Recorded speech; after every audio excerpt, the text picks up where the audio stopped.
सोलापूर कृषी उत्पन्न बाजार समितीच्या निवडणुकीच्या पार्श्वभूमीवर भाजपमध्ये अंतर्गत मतभेद चव्हाट्यावर आले आहेत।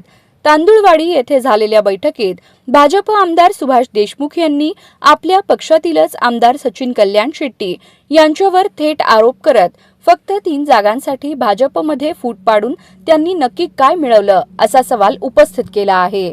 या बैठकीत कार्यकर्त्यांशी संवाद साधताना आमदार देशमुख म्हणाले की पक्षाचा पाया कार्यकर्त्यांवर उभा आहे।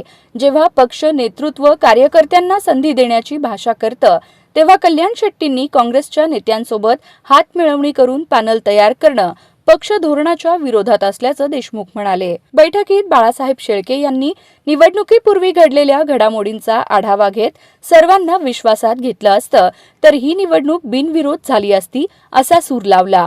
मात्र कल्याण शेट्टी यांनी दोन्ही भाजप आमदारांना आणि मतदारांनाही अंधारात ठेवून केवळ काँग्रेसच्या 2 नेत्यांशी चर्चा करत निर्णय घेतल्याचा आरोप करण्यात आला। काका साठेंसारख्या ज्येष्ठ नेत्यांना वाऱ्यावर सोडणं आणि सतत फसवणूक करणाऱ्यांची हातमिळवणी करणं हे पक्षनिष्ठेच्या विरोधात आहे अशी टीका देखील देशमुखांनी केली।